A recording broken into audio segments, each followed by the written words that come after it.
Okay, so tonight we are learning the Amud of Chaf Amud Aleph, Yevamos, and we already are holding about 15 lines down from the top by the Mishnah.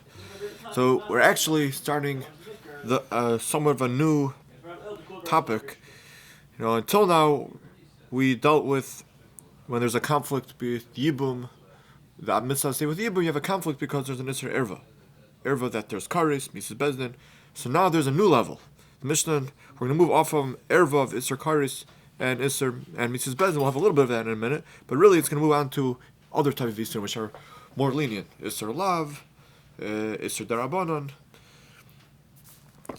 So let's see. Klal.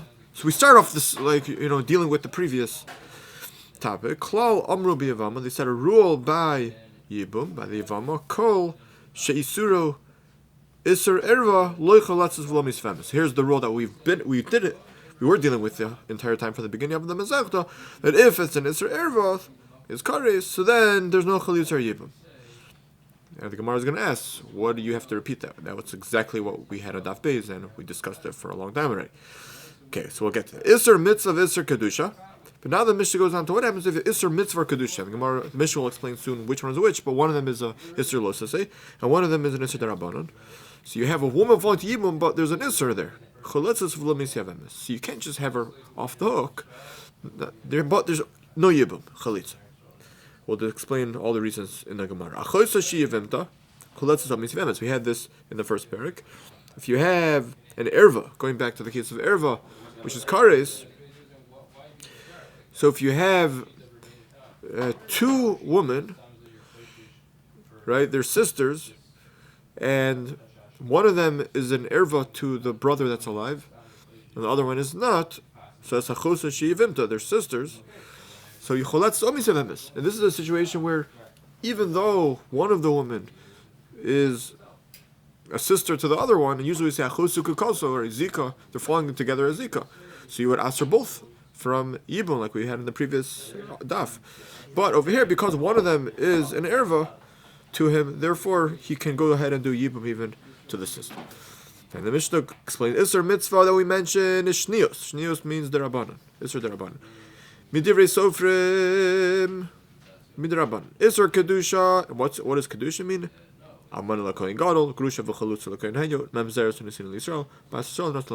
The different examples that we always classify as lavin. Just the middle case. Why is that not a classic case of tzaras of being put to the tzara? The case of tzara, you said it's the case of achosei shiventa. Yeah. Yeah. So the answer is because there's two sisters. There's two sisters falling to him, and one of them is an erva. They're falling with two different brothers. Oh, two different. Sorry, brothers. I didn't clarify that. Thank you for that clarification. Right. Kalal says the Gemara. Kalal lasuyimai. Why do we say kalal in the first line of the Mishnah? What's it coming to include? This is a rule that we've been having. We're adding something here, which is kalal, inclusive of something. Ailonis. Let's go back to the first parak. It's coming to include a case where it's not really an erva. Tzaras ailonis. You have two women falling from the same brother. One of the women is an ailonis. She can't have children, so we have a mute on her that there's no yibum. Mashir teli pral ailonis. So the tzara, according to the shita, according to one opinion, right? The opinion of our Mishnah, we're saying now there's not going to be yibum on the tzara either because the ailonis, now that there's no yibum, she's like an Isur erva now. Ishazach. She's an Isur ishazach without a mitzvah. Oh, so the tzara is a tzaras erva. Ukederavasi. That's Ravasi's opinion in the first parak. Vikadamri. The other version is Kol Shir Erva Hu Desira Tzarasa Halo Shir Erva Tzarasa Loyasir. The other way to read the Mishnah is the opposite. The Klal is saying only if it's an Isur erva. But if you have something where it's not an Isur erva, it's some other preventative that doesn't allow for the yibum, like we'll see L'muti Mayam Raf L'muti Tzaras ailonis Look Ravasi. The preventative is that she's an ailonis. The Torah says no yibum. Fine, but she's not an erva. So L'muti in that case that. The Mishnah is coming to say not like Ravasi. Ravasi would say that Sarah doesn't do yibum.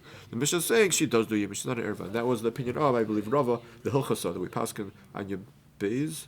I'm pretty sure it was back in Yebez. We paskin, and there we don't look at it like ailonis is falling to yibum. So it's not Sarah's erva. Okay. Says the Gemara. So the Mishnah said if you have two sisters falling with two different brothers to a third brother, and one of them is an erva, so the third brother is able to do yibum to the other sister. So achosa deman. So the Gemara actually doesn't know yet. What's preventing the yibum for one of these women? Is she an erva? She's a sister of who? Mitzvah.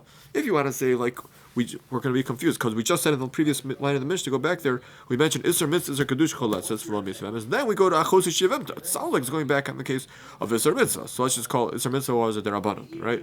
So if one of the women is only Asur Midarabanan, Shniyos, and the other one happens to be a sister of her, and the Mishnah is saying that go ahead and do yibum to that sister.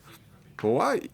Given the midaraisa ramya kami, on a deraisa level, both women fall to him, to yibum. Paga b'achos zukukosus. Any woman he takes for yibum now is really the sister of the zukuka, because they're both mazukuk midaraisa. So how can we just let him go ahead and do yibum to the one who is not the Isur derabanan? Ella chusa d'isur erva. Rather, it's going back in the first line of the Mishnah by the real Isur erva kareis, where there's no yibum at all, even midaraisa.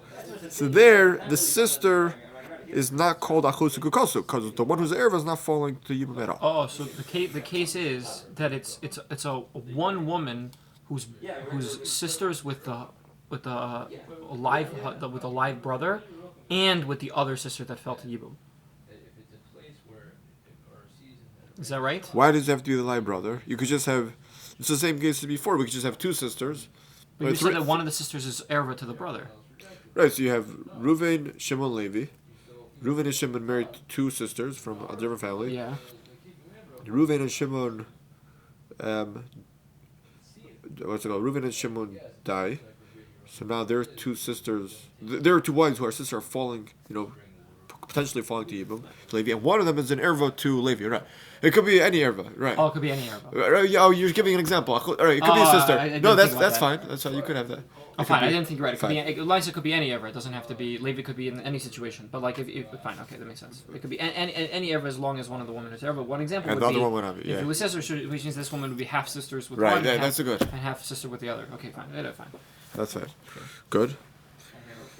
Okay, amazing. Now we move on to the next part of the Mishnah, which we were introduced to Isur derabanan. Isur mitzvah shnios. So Mishnah said that Isur mitzvah, the term Isur mitzvah refers to shnios midivri sufim, secondary derabanans. My kareis-level Isur mitzvah. Why do we classify her as an Isur mitzvah? Rabbi mitzvah lishmon divrei chachamim. Derabanan. You have this rule. Mitzvah lishmon divrei chachamim. So we call the derabanans Isur mitzvah. Isur Kedushah, my kareis-level Isur Kedushah. Why do we classify the losa says which are not kareis as an Isur Kedushah? So when it says d'chsiv kedoshim yu le'elokehem, so the pasuk says you should be kedoshim, and what is that pasuk said by? Is Isur Kuna. So we use that terminology Isur Kedushah for all Isur Lavin as well. Okay, says the Gemara Tanya Rabbi Yehuda Machlif. Rabbi Yehuda the Brayso switched the terms. He classified each one with the other term. Isur mitzvah al malakai gadol grusha v'chulutz hayu. He put the lashon Isur mitzvah on the lavin. My kareis-level Isur mitzvah dichsiv ilham mitzvahs. Why do you call them Isur? Because it says in the Torah ilham mitzvahs. Now, where does it say ilham mitzvahs? So if you look at, I believe it brings it over here. Ilham mitzvahs tziva Hashem as Moshe b'nei Yisrael b'har Sinai. It's at the end of Sefer Vayikra. Last pasuk, right? Yeah. Is it literally the last pasuk? I think so. Fine. So it's Rashi says over here it's going back on Vayikra. So in Vayikra you have all these Isur Kahuna like an Emor. So therefore we can understand it's Isur 11. Isur Kedushah. Shnios midivrei seifrim. Amai kareis-level Isur Kedushah. Why do you call that? Amar Rabbi kol hamakayim divrei chachamim kekadosh. You follow the chachamim, you're called kadosh. So we say Isur Kedushah. Isur that is Kedushah, full of Kedushah. Amar le Rava says to Abai v'chol she'einu makayim divrei chachamim kadosh udelo yimikri rosh hamel yimikri. He's a Rasha if he's not talking. You don't say you're being a kadosh by listening to the Yeracham. You're just doing the right thing. Elamarava kadesh asma mutalach. The Rav has a different way to explain it. The Rabbanons are expressed as Isur Kedushah because the Rabbanon are telling you be mekadosh yourself with that which technically on a deraisa level is mutter to you. So put yourself on a higher level. The Rabbanon are telling you have to do this. Of course, if you don't do it, then you're not Mikadosh, you're Rasha. But you could still express it as Kadesh Atzmach.